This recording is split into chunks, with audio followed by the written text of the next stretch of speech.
নমস্কার, দেখছেন talk to Bangla. আমি অভিষেক রয়েছে আপনাদের সাথে। এই মুহূর্তে যে খবর নিয়ে উপস্থিত হয়েছি, নীতিশ কুমারের পরবর্তী বিহারের মুখ্যমন্ত্রী কে হতে চলেছেন এবং মুখ্যমন্ত্রী কি সম্রাট চৌধুরী, তেমন একটা গুঞ্জন অলরেডি রটতে শুরু করেছে। আপনারা জানেন যে বিহারে এই মুহূর্তে বহুদিন পর মুখ্যমন্ত্রী বদল হতে যাচ্ছে। মাঝখানে কয়েক মাসের জন্য জিতেন রাম মাঝি ছিলেন, কিন্তু সেটাও নীতিশ কুমারের মুখ হিসাবেই তিনি ছিলেন। কিন্তু তার পরবর্তীতে একদম পুরো যদি সময়কালটা দেখা যায়, 2000 সাল থেকে 2026 সালে এখনো পর্যন্ত বিহারের মুখ্যমন্ত্রী নীতিশ কুমার। এবং নীতিশ কুমার অবশ্যই লালু প্রসাদ যাদবের পরে নীতিশ কুমার বিহারের মুখ হয়ে উঠেছিলেন এবং তিনি বিহারের যথেষ্ট উন্নতি করেছিলেন, তেমন কিন্তু বিহারে যারা বাসিন্দা তাদের মুখ থেকে শোনাই যায়। তো সেই জায়গা থেকে এই মুহূর্তে নীতিশ কুমার সরে যাওয়ার যে প্রেক্ষিতটা তৈরি হয়েছে, তিনি রাজ্যসভায় মনোনয়নপত্র জমা দেওয়ার পরে এই মুহূর্তে পরবর্তীতে বিহারের মুখ্যমন্ত্রী কে হবেন সেটা নিয়ে আরো জল্পনা উস্কে উঠেছে। তার কারণ সম্রাট চৌধুরীকে হঠাৎ করেই কিন্তু অমিত শাহ ডেকে পাঠিয়েছেন এবং বোঝাই যাচ্ছে এই মুহূর্তে জেডিইউ থেকে নয়, বরঞ্চ একদম সরাসরি বিজেপির তরফ থেকেই মুখ্যমন্ত্রী হতে চলেছে। এবং বিজেপির যে সূত্রটা অনেক দিন ধরে খুঁজছিল, এবং এবার যদি নীতিশ কুমারের হাত থেকে সরকারটা চলে যায়, তাহলে নীতিশ কুমারের পরবর্তী পার্টির যে আর বিশেষ কিছু করে থাকবে না, অবশিষ্ট থাকবে না, সেটা কিন্তু একদম সরাসরি হাতে কলমে হয়তো বিহারবাসীকে মেনে নিতেই হবে। আমরা জানি না 2030-এর ভোটে কি হবে, সেটা অনেক দিন দেরি আছে, কিন্তু এই আগামী 5 বছর যে বিজেপির হাতেই সম্পূর্ণ বিহার কন্ট্রোলড হবে, সেটার কিন্তু আভাস প্রথম থেকেই আমরা পেয়েছিলাম। এবং সম্রাট চৌধুরী তাকে যেভাবে হঠাৎ আমরা দেখতে পেয়েছিলাম স্বরাষ্ট্র দপ্তরের মতন একটা দপ্তর দিয়ে দেওয়া হয়েছিল উপমুখ্যমন্ত্রীর হাতে, সেটা কিন্তু আমাদেরকে তৎকালীন সময় একদম মনে করতে বাধ্য করেছিল যে সম্রাট চৌধুরীকে গুরুত্ব দেওয়ার যে ইঙ্গিতটা, সম্রাট চৌধুরীকে গুরুত্ব দেওয়ার যে প্রেক্ষিতটা, সেটা কিন্তু নীতিশ কুমারকে সরানোর একটা জায়গা। এবং ঠিক তেমন ভাবেই এই মুহূর্তে সম্রাট চৌধুরীকে যেমন অমিত শাহ ডেকে পাঠিয়েছেন, সেই জায়গাটা কিন্তু তেমনই আরো গভীরতা পাচ্ছে যে সম্রাট চৌধুরী কি পরবর্তী বিহারের মুখ্যমন্ত্রী হতে চলেছেন, এবং তার সঙ্গে আরো কি কি ডেভেলপমেন্ট হয়েছে এই কয়েকদিনের মধ্যে আপনাদের জানাবো। তার আগে অবশ্যই টক টু বাংলা ইউটিউব চ্যানেলটিকে সাবস্ক্রাইব করে দেবেন। আপনারা জানেন এই মুহূর্তে বিহারে কিন্তু অবশ্যই একটা টালমাটাল অবস্থা। টালমাটাল অবস্থা কেন? প্রতিদিন যবে থেকে নীতিশ কুমার রাজ্যসভার মনোনয়নপত্র জমা দিয়েছেন, ঠিক তখন থেকে নীতিশ কুমারের বাড়ির বাইরে, অর্থাৎ মুখ্যমন্ত্রী আবাসের বাইরে, এবং তার সঙ্গে জেডিইউ এর প্রত্যেকটি দপ্তরে কিন্তু নীতিশ কুমারের যারা অনুগামী তারা কিন্তু জড়ো হচ্ছেন এবং অবশ্যই বলছেন যে কোনো মতেই নীতিশ কুমারের এই মুহূর্তে ছেড়ে যাওয়া উচিত নয়। তার কোনো ধরনের কোনো প্রেক্ষিত তৈরি হয়নি, তিনি যথেষ্ট ভালোভাবে বিহার সামলাচ্ছেন। এবং সেই জায়গা থেকে কিন্তু বিজেপি কোথাও একদম সরাসরি আমরা দেখতে পেয়েছি যে অমিত শাহ এলেন বিহারে এবং মনোনয়ন পত্র জমা দেওয়ার সময় অমিত শাহ পাশে বসে রইলেন। কোথাও গিয়ে নীতিন নবীন এবং নীতিশ কুমারের মনোনয়ন পত্র জমা দেওয়াটা এত গুরুত্বপূর্ণ হয়ে রইল কেন? রাজ্যসভায় তো অনেকেই যান, কিন্তু হঠাৎ অমিত শাহকে যেতে হলো কেন? সেই প্রশ্নগুলো যখন ঘুরছিল, ঠিক এই মুহূর্তে আরো একটা বড়সড় আপডেট যে একদম সম্রাট চৌধুরীকে ডেকে পাঠিয়েছেন অমিত শাহ, এবং অমিত শাহের সঙ্গে এই মুহূর্তে গুরুতর বৈঠকে যেটা ঠিক হচ্ছে, সূত্রের খবর কিন্তু পরবর্তী বিহারের মুখ্যমন্ত্রী হতে চলেছেন সেই সম্রাট চৌধুরী, যার বিরুদ্ধে একাধিক মামলা ছিল, যার বিরুদ্ধে তার পড়াশোনা নিয়ে প্রশ্ন তুলেছিলেন বিভিন্ন সময় প্রশান্ত কিশোর ভোটের আগে।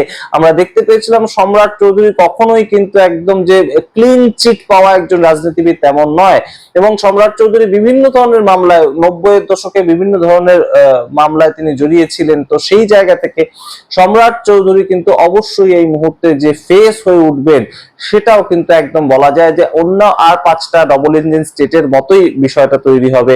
এবং বিহারের মাটিতে পলিটিক্সের ক্ষেত্রে সম্রাট চৌধুরী যদি মুখ্যমন্ত্রী হন, তাহলে সেই ক্ষেত্রে উপমুখ্যমন্ত্রীর পদ যেটা ফাঁকা হচ্ছে, সেই জায়গায় কিন্তু অবশ্যই যে নামটা ঘোরাফেরা করছে নিশান্ত কুমার আপনারা জানেন নীতিশ কুমারের ছেলে, এবং নীতিশ কুমারের ছেলে নীতিশ কুমার থাকাকালীন পলিটিক্সে আসেননি, এবং এই মুহূর্তে নীতিশ কুমারের ছেলে তিনি পলিটিক্স জয়েন করেছেন, জেডিইউ পার্টি জয়েন করেছেন, এবং জেডিইউ পার্টি জয়েন করে তার পরবর্তী ভবিষ্যৎ কিন্তু এই মুহূর্তে যেটা একদম সূত্রের খবর যে উপমুখ্যমন্ত্রী যখন পদটা ছাড়বেন সম্রাট চৌধুরী, সেই সময় কিন্তু উপমুখ্যমন্ত্রী পদে এই নিশান্ত কুমার তাকেই বসানো হবে, যাতে জেডিইউ পার্টি তারাও বেশ কিছুটা আশ্বস্ত হয় যে আমাদের পার্টির পক্ষ থেকেও সরকারের মধ্যে উপমুখ্যমন্ত্রী আছেন।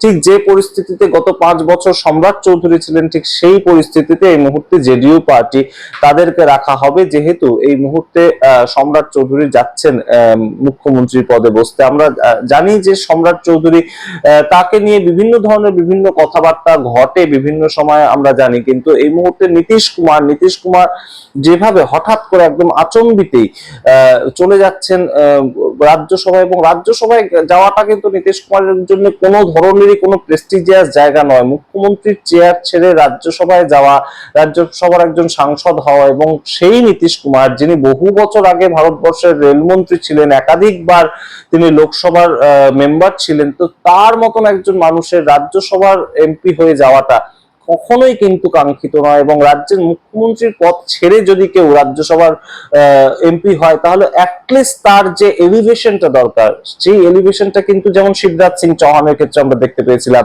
যে তিনি কেন্দ্রীয় মন্ত্রী হলেন, কিন্তু সেরকম কোনো প্রেক্ষিত বা সেরকম কোনো খবরও কিন্তু নীতিশ কুমারের জন্য আমরা শুনতে পাচ্ছি না এখনো যে তাকে কেন্দ্রীয় মন্ত্রী করা হবে। কিন্তু এখন যদি এইভাবে রাজ্যসভায় তাকে নিয়ে যাওয়া হয়, তাহলে সেটা কিন্তু কমপ্লিটলি জেডিইউ পার্টিকে একদম রীতিমতন সান্ত্বনা পুরস্কার দিয়ে বসিয়ে রাখার মতো একটা জায়গা, এবং সেই জায়গাটা নীতিশ কুমারের পার্টির তরফ থেকে মেনে নেওয়া হবে কিনা আমরা জানি না। তবে অবশ্যই এই মুহূর্তে বিহার কিন্তু কমপ্লিটলি বিজেপি ক্যাপচার করলো সেটা বলাই যায়, এবং অবশ্যই সংখ্যাগরিষ্ঠতার দরুন তাদের পক্ষ থেকে তাদের যে বিজেপির মুখ্যমন্ত্রী বসানো হচ্ছে, সেটা কিন্তু খুব একটা সহজে আর অন্য কোনো দল তারা তৈরি করতে পারবে তেমন কিন্তু নয়। এবং নিশান্ত কুমার একদমই রাজনীতিতে নবাগত, একদম রীতিমতন তার বয়স 30-এর ঘরে, এবং সেই জায়গা থেকে তাকে রাজ্যের উপমুখ্যমন্ত্রী করলেও কমপ্লিটলি সরকার যে চলবে দিল্লি থেকে, সরকার যে চলবে অমিত শাহের হাত ধরেই, ছত্তিশগড় বলুন, রাজস্থান বলুন, হরিয়ানা বলুন, মধ্যপ্রদেশ বলুন, প্রত্যেকটা রাজ্যে যেমন ভাবে সরকার চলছে। আপনারা কটা রাজ্যের মুখ্যমন্ত্রীর নাম জানেন? কিন্তু নীতিশ কুমারের নামটা কিন্তু আপনারা জানতেন। এবং এই যে জায়গাটা নীতিশ কুমারের হাত থেকে নিয়ে নেওয়া হলো, সেই জায়গাটাই কিন্তু এই মুহূর্তে আরো একবার প্রমাণ করছে যে ডবল ইঞ্জিন স্টেট যেভাবেই চলুক না কেন, সেটা কমপ্লিটলি চলে কিন্তু দিল্লির থেকে, এবং কমপ্লিটলি অমিত শাহের অঙ্গুলি হেলনেই কিন্তু ডবল ইঞ্জিন স্টেটটা চলে। এবং নীতিশ কুমার তার যে রাজনৈতিক কেরিয়ার সম্পূর্ণ শেষ হয়ে গেল, সেই জায়গাটা কিন্তু আরো একবার প্রমাণিত, কারণ এখনো পর্যন্ত নীতিশ কুমার আর ঠিক করতে পারছেন না তিনি কোন দিকে যাবেন। তার অবশ্যই মানসিকভাবে এবং শারীরিকভাবে হয়তো তিনি ভেঙে পড়েছেন, কিন্তু তার পার্টি ধরবে যারা, সেই লাল্লান সিং কিংবা সেই সঞ্জয় সিং, তারাও কিন্তু এই মুহূর্তে আর তেমন ভাবে চাইছেন না, যারা পার্টির নেতা ছিলেন তারাও তেমন ভাবে চাইছেন না। না হলে এই মুহূর্তে নীতিশ কুমার কিন্তু যে লালু প্রসাদ যাদবের বাড়িতে গিয়েছেন, আপনাদের জানিয়েছিলাম, এই মনোনয়নপত্র জমা দেওয়ার পরেও তার মাধ্যমে আমরা হয়তো ভেবেছিলাম যে কোনো না কোনো একটা প্রেক্ষিত তৈরি হবে, কিন্তু তেমন কোনো প্রেক্ষিত তৈরি হলো না। নীতিশ কুমারের ছেলে নিশান্ত কুমার এবং লালু প্রসাদ যাদবের ছেলে তেজস্বী যাদব, আমরা ভেবেছিলাম হয়তো নতুন কোনো একটা বিজেপি বিরোধী জোট তৈরি করতে তারা সমর্থ হবে, কিন্তু তেমন কোনো কিছুই এখনো পর্যন্ত খবর কিন্তু নেই। সুতরাং সম্রাট চৌধুরীর মাথায় যে পরবর্তী বিহারের মুখ্যমন্ত্রীর শিরোপাটা বসছে, সেটা সম্বন্ধে অন্তত এই মুহূর্তে বলাই যায় সঠিকভাবে যে সম্রাট চৌধুরী হতে চলেছেন পরবর্তী ডবল ইঞ্জিন বিহারের মুখ্যমন্ত্রী। এবং অবশ্যই সম্রাট চৌধুরী, বহু বিতর্কিত সম্রাট চৌধুরী, তার বহু পাস্টে ক্রিমিনাল রেকর্ড থেকে শুরু করে বহু কিছু রয়েছে, কিন্তু অবশ্যই এই মুহূর্তে তার দিকেই পাল্লা ভারী, তার কারণ তিনি বহু বছর রাজ্যের উপমুখ্যমন্ত্রী ছিলেন এবং অমিত শাহের একদম নেক নজরে থাকা একজন নেতা। আপনারা সামগ্রিক রিপোর্টের ভিত্তিতে কি মনে করেন অবশ্যই কমেন্ট বক্সে কমেন্ট করুন। দেখতে এখন টক টু বাংলা, অবশ্যই টক টু বাংলা ইউটিউব চ্যানেলকে সাবস্ক্রাইব করে দিন।